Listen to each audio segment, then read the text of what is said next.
The old sedan crawled up the narrow driveway, crunching over the gravel. Abby clutched the steering wheel, her knuckles turning white as she stared at the unassuming two-story house before them. "This is the place," she said, her voice barely above a whisper. Beside her, her fiancé Ethan let out a long sigh. "I can't believe this is happening." They had been so excited when they had booked the Airbnb for their wedding week, a charming little house just outside the city, with a big backyard perfect for their small ceremony. It had seemed like the perfect place to start their new life together. But now, as they pulled up to the house, a sense of dread settled in the pit of Abby's stomach. Something wasn't right.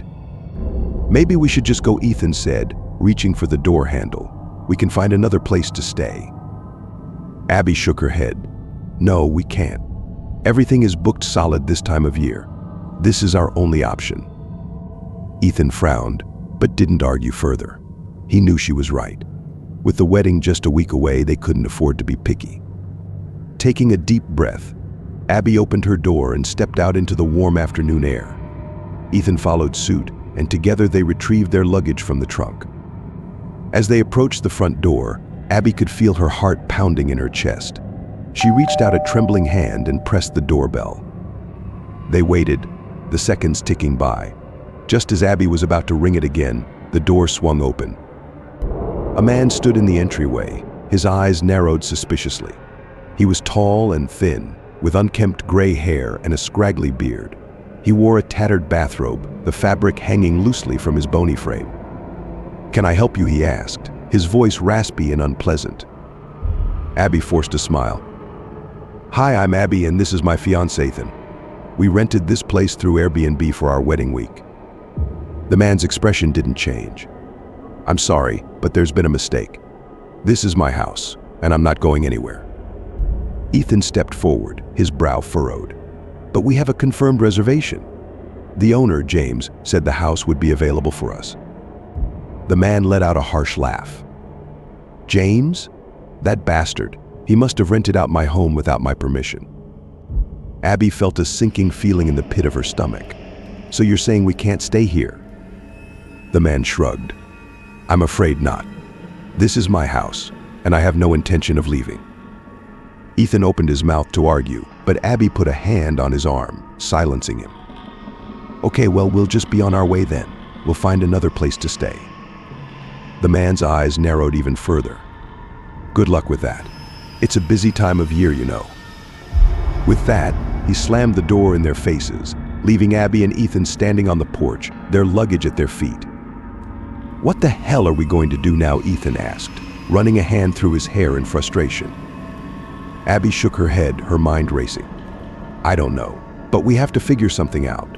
The wedding is in a week, and we have nowhere to stay." Ethan let out a heavy sigh. "Maybe we should just postpone the wedding. We can't very well have it without a place to stay."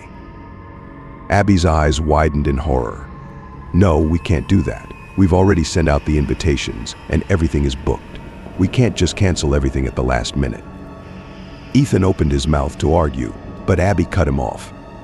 "Let's just try to find another place to stay, okay? There has to be something available." Ethan nodded reluctantly, and they turned and headed back to the car, their luggage in tow. As Abby and Ethan drove away from the house, a sense of unease settled over them. They had been so excited for their wedding, and now it felt like everything was falling apart. They spent the next several hours searching for alternative accommodations, but it was no use. Every hotel, Airbnb, and rental in the area was booked solid. They were starting to lose hope. Finally, as the sun was setting, Ethan pulled the car into the parking lot of a small motel on the outskirts of town. "This is our last chance," he said, turning to Abby. "If they don't have any rooms available, I don't know what we're going to do." Abby nodded, her heart pounding in her chest. She followed Ethan into the motel lobby, praying that they would have a room. The clerk, a middle-aged woman with a bored expression, looked up as they approached the counter. "Can I help you?" she asked, her voice flat and disinterested. "Yes, we're looking for a room for the week," Ethan said, trying to keep the desperation out of his voice. The woman's eyes narrowed as she typed something into her computer. "I'm sorry, but we're fully booked. There's a big wedding in town this weekend, and we're completely full." Abby felt her stomach drop. "Please, there has to be something you can do," she pleaded. "We have nowhere else to go." The woman shook her head. "I'm sorry, but there's nothing I can do. You'll have to try somewhere else." Ethan opened his mouth to argue, but Abby put a hand on his arm, silencing him. "Thank you for your time," she said, her voice barely above a whisper. They turned and headed back to the car, their shoulders slumped in defeat. "Now what?" Ethan asked, his voice heavy with resignation. Abby shook her head, tears welling in her eyes. I don't know. They sat in silence for a moment, the weight of their situation pressing down on them. Suddenly, Abby's eyes widened as an idea struck her. "What about your parents' place?" she said, turning to Ethan. "They have that guest house in the backyard, don't they?" Ethan's face lit up with hope. "You're right. They're out of town for the week, and they said we could use it anytime." Abby let out a relieved sigh. "Then that's where we'll go. At least we'll have a place to stay, even if it's not ideal." Ethan nodded, already starting the car. "Let's get going then. I'll call my parents and let them know we're coming." As they pulled out of the motel parking lot, Abby felt a glimmer of hope. Maybe this wouldn't be the disaster she had feared. Maybe they could still pull off the wedding of their dreams, even if it wasn't in the charming Airbnb they had envisioned. But little did they know, the nightmare was only just beginning. The drive to Ethan's parents' house was long and tense, the uncertainty of their situation weighing heavily on them. Abby stared out the window, watching the familiar scenery pass by. She had been to Ethan's parents' place many times before, and the thought of staying there for their wedding week should have been comforting. But as they pulled into the driveway, Abby couldn't shake the feeling that something was off. The house looked the same as it always had, with its well-manicured lawn and neatly trimmed hedges. But there was an unsettling stillness about the place, as if it were holding its breath, waiting for them to arrive. Ethan must have sensed her unease, because he reached over and gave her hand a gentle squeeze. "It's going to be okay," he said, his voice soft and reassuring. Abby forced a smile, but the knot in the pit of her stomach only tightened. They grabbed their luggage from the car and made their way to the guest house, a small but cozy-looking structure tucked away in the far corner of the backyard. Ethan fished the spare key out of his pocket and unlocked the door, ushering Abby inside. The interior was just as Abby remembered it, a small living room with a worn but comfortable couch, a tiny kitchenette, and a bedroom tucked away in the back. It was a far cry from the charming Airbnb they had originally booked, but at least it would provide them with a roof over their heads. Abby set down her suitcase and glanced around, trying to push away the lingering unease that had settled over her. "Well, it's not the Ritz, but it'll do." Ethan chuckled and wrapped his arms around her waist, pulling her close. "It's better than sleeping in the car, that's for sure." Abby leaned into his embrace, taking comfort in his warmth and familiar scent. "I guess you're right. At least we have a place to stay." They spent the rest of the evening unpacking and settling in, trying to ignore the growing sense of dread that seemed to permeate the air. As night fell, Abby found herself unable to shake the feeling that they were being watched, even though the guest house appeared to be completely empty. When they finally retired to the bedroom, Abby couldn't help but feel uneasy as she stared up at the ceiling, listening to Ethan's steady breathing beside her. She tossed and turned, her mind racing with 1,000 different scenarios, each more terrifying than the last. Suddenly, a loud thud from the living room jolted her awake. She sat up, her heart pounding in her chest, and glanced over at Ethan, who was still sound asleep. Slowly, she slid out of bed and crept towards the door, her hands trembling. As she peered into the dimly lit living room, she felt her blood run cold. There, in the corner, stood a shadowy figure, its features obscured by the darkness. Abby opened her mouth to scream, but no sound came out. The figure stepped forward, and Abby gasped in horror. As the moonlight revealed its face, it was the strange man from the Airbnb, his eyes wild and his mouth twisted into a sinister grin. "Hello, my dear," he rasped, his voice sending chills down Abby's spine. "Did you really think you could escape me?" Abby stumbled backwards, her heart pounding in her ears. How did you get in here?" she stammered. The man let out a low chuckle. "I have my ways." He took a step closer, and Abby could see the malice glinting in his eyes. "You see, this house, it belongs to me, and I'm not about to let anyone take it from me." Abby's mind raced, desperately searching for a way out. But the man was blocking the only exit, and Ethan was still sound asleep, oblivious to the danger they were in. "Please," Abby whispered, her voice trembling. "We'll leave, I promise. Just let us go." The man shook his head, his grin widening. "Oh, I don't think so. You see, I've been waiting for this for a very long time." He took another step forward, and Abby could feel the cold dread seeping into her bones. "And now that you're here, I'm not about to let you go." Abby opened her mouth to scream, but before she could make a sound, the man lunged forward, his hands closing around her throat. As the world began to fade to black, Abby's last thought was a desperate prayer that Ethan would somehow wake up and save them. But the guest house remained silent, save for the sound of Abby's strangled cries and the man's twisted laughter echoing through the night.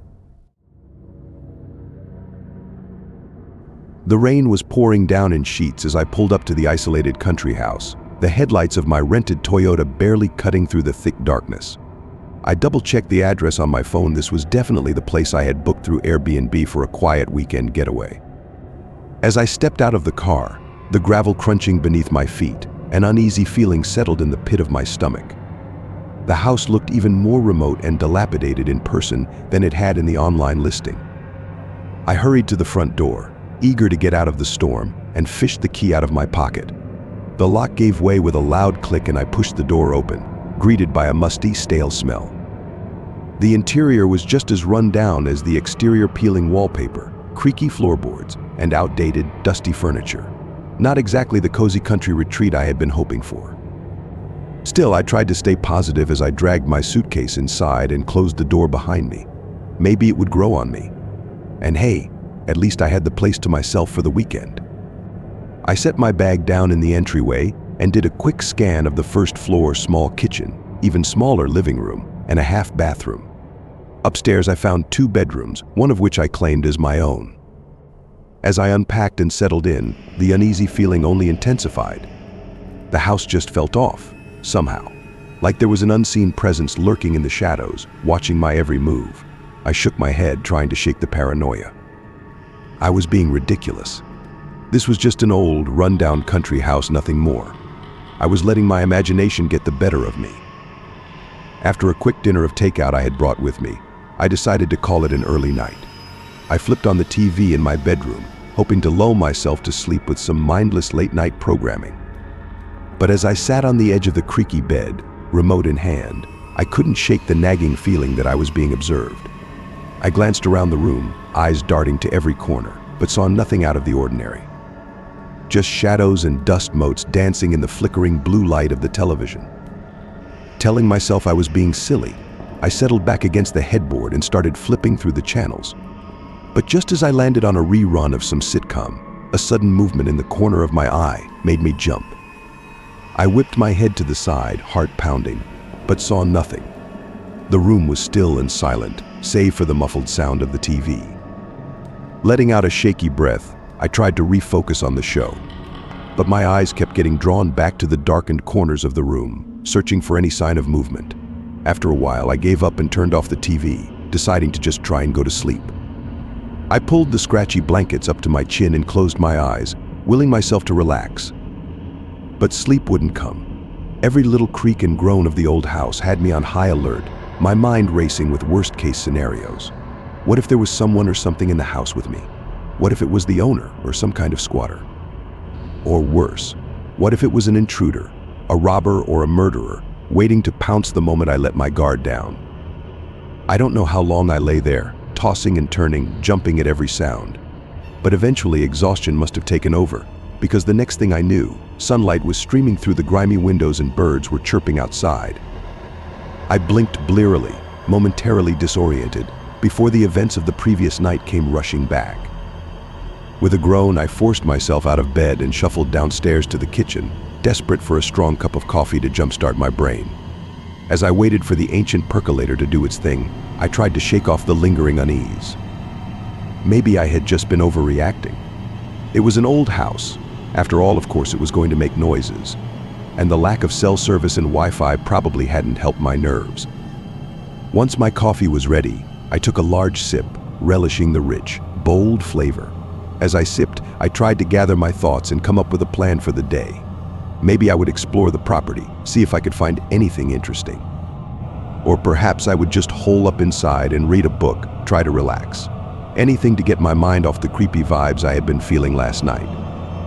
Just as I was about to head back upstairs, a sudden movement out of the corner of my eye made me freeze. Slowly, I turned my head towards the kitchen window, heart pounding. There, just outside, I caught a glimpse of a shadowy figure darting past. My breath caught in my throat as a wave of panic washed over me. Someone or something was out there, watching me, and shaking. I set down my coffee mug and cautiously made my way to the front door, peering out through the grimy glass. The yard was empty, save for the rustling of leaves in the wind. I let out a shaky breath, trying to calm my racing heart. Maybe it had just been a trick of the light or a stray animal. There was no need to freak out. Steeling my nerves, I stepped outside, intent on doing a quick perimeter check. As I made my way around the house, I couldn't shake the feeling that I was being followed, that unseen eyes were tracking my every move. But each time I whipped around, there was nothing there, just the eerie silence of the isolated countryside. By the time I made it back to the front door, I was a mess of nerves. I hurried inside, slamming and locking the door behind me. Leaning back against it, I took a few deep breaths, trying to get a grip on my spiraling paranoia. I was being ridiculous. There was no one out there, nothing to be afraid of. I was letting my imagination run wild. Determined to distract myself, I decided to search the house more thoroughly, see if I could find anything that might explain the strange vibes I was getting. I started in the living room, carefully examining every nook and cranny. The place was a dusty time capsule, filled with outdated decor and abandoned personal effects. But nothing seemed out of the ordinary. Next, I moved on to the kitchen, rifling through the cabinets and drawers. Again, nothing unusual, just a few pots, pans, and some canned goods. When I opened the fridge, however, I let out a surprised yelp. Sitting on the top shelf was a half-eaten sandwich, covered in mold. Slamming the door shut, I took a step back, heart racing. Someone had been here. Recently, panic rising in my throat, I hurried upstairs, checking each bedroom and the bathroom. Everything seemed undisturbed, but I couldn't shake the feeling that I was being watched. That unseen eyes were tracking my every move. I returned to my room, locking the door behind me. Sinking down onto the bed, I buried my face in my hands, trying to calm my ragged breathing. What the hell was going on? Who was in this house with me? And more importantly, where were they now? Suddenly, a faint sound from the hallway made me freeze. Footsteps. Slow, deliberate footsteps, coming closer. I held my breath, every muscle in my body tensing as the footsteps reached my door. There was a long pause, and then the handle started to turn. Panicked, I scrambled off the bed and looked around wildly for a weapon, anything I could use to defend myself. My eyes landed on the old metal lamp on the bedside table, and I grabbed it, gripping it tightly in my shaking hands. The door swung open and I swung the lamp with all my might, letting out a terrified scream. But instead of connecting with an intruder, it crashed against the wall, leaving a dent in the plaster. The room was empty, save for a single, solitary dust mote dancing in the shaft of light from the hallway. I stood there, lamp raised, chest heaving as I scanned the room. Nothing. There was nothing there, just my own mind playing tricks on me. Letting out a shaky breath, I set the lamp back on the table and sank down onto the bed, burying my face in my hands. I had to get out of this place. Whatever was going on here, I wanted no part of it. Gathering what little courage I had left, I stood up and quickly packed my belongings, desperate to make my escape. As I hurried down the creaky stairs, my heart pounding in my ears, I paused at the front door, peering anxiously out the window. The yard was still deserted, the only movement coming from the swaying trees and the gentle breeze. Taking a deep breath, I unlocked the door and stepped outside, suitcase in hand. I had barely made it halfway to my rental car when a sudden, sinking feeling hit me. Slowly, I turned around, dread washing over me as I laid eyes on my vehicle, or rather, the empty space where my vehicle should have been. My car was gone. Panic surging through me, I raced back to the house, slamming the door shut behind me and locking it. Hands shaking, I fumbled for my phone, desperate to call for help. But there was no signal. Of course there wasn't. I was truly, utterly alone, sinking to the floor. I hugged my knees to my chest, hot tears streaming down my face. I was trapped in this nightmarish, isolated house with whatever or whoever was lurking in the shadows. And now, with no way to call for help, I was completely at their mercy. The minutes ticked by, each one feeling like an eternity. I jumped at every creak, every groan of the old house, certain that the unseen presence was closing in on me. Where was it? What did it want? And how long would it be before it struck?